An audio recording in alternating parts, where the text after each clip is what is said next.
back in St. George, Utah. We're at the John Morgan Electric Fun Fly. It's just an annual gathering of RC aficionados from pretty much all over the West Coast, and even some from further. And we're back with Paul Bradshaw. And it just wouldn't be a St. George without six-shooter. So this is a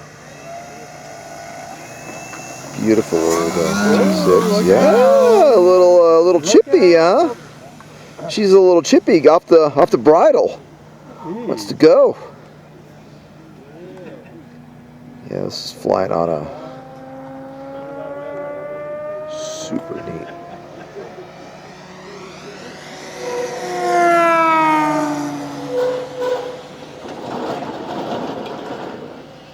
It's got a super old Axie in it, doesn't it, Paul? Yeah. Yeah. Super old. Probably 10, 11, 12 years. Gosh. It's flying on 12S. And it's an old Seagull, isn't it? Yeah. Yeah, it's old Seagull models. It's painted up as a Reno Racer. There you go. Got it? This is six-shooter.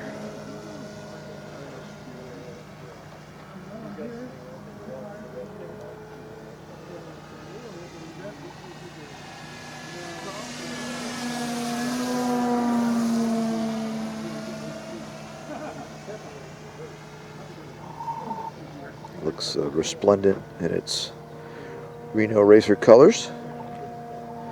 It's a larger scale model. It's nicely done up, so it's somewhat easy to follow, but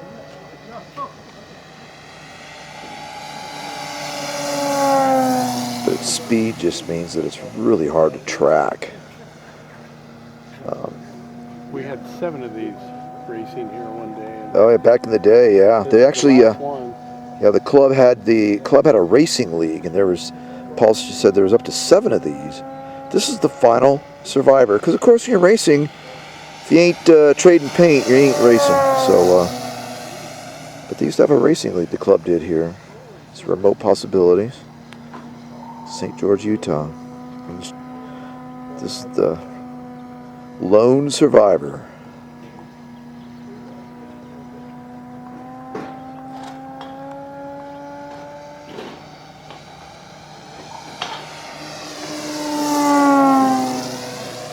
As you can see, even throttled back, this thing just moves out. I mean, very fast.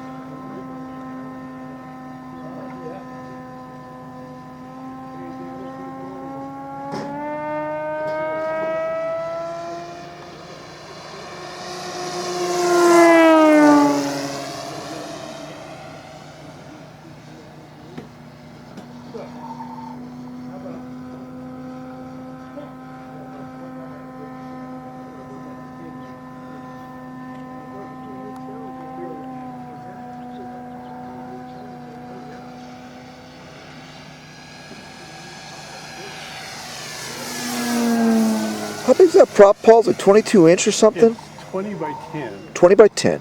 Yeah. And it's what they call World War II profile. Okay. So okay. it's a big fat tip that makes it poppy like that. Yeah, because it's actually supersonic, right? Because it's literally breaking the sound barrier as it's spinning around. So a 20 by 10 pitch. Wow, that's like the pitch is half the diameter. Wow. Yeah.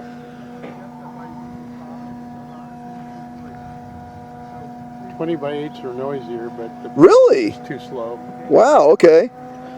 So you went with a bit more aggressive pitch to get some speed out of her. Yeah. And we've tried 18 by 12s, and they're a little faster, but they don't make as much noise.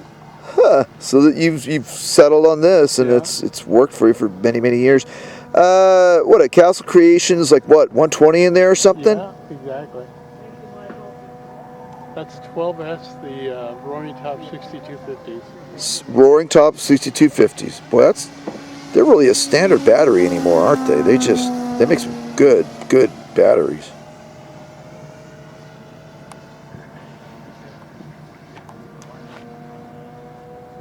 your transmitter up so I can see how much time you got left, buddy.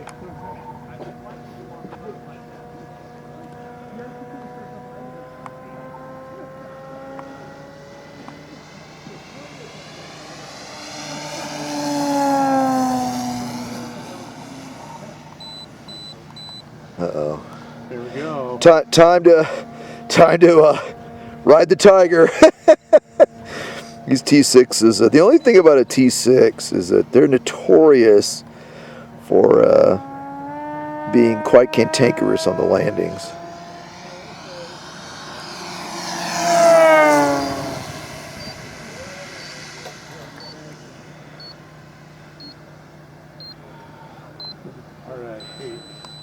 All right. And I'll shut up here while Paul focuses on this bird here.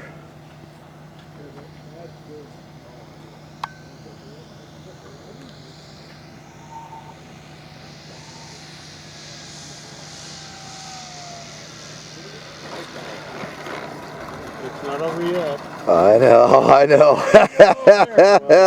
Those gear get loaded. Oh, man. I love it. Good job, Maestro. Good job. As Fluid. I wasn't flying it. there she is.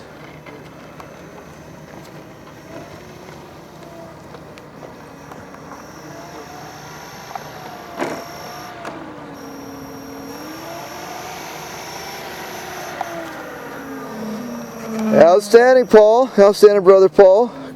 Great job. And I would dare say you pretty much greased that landing, so. And every flight we bend the gear back. Oh. Well, so much for that.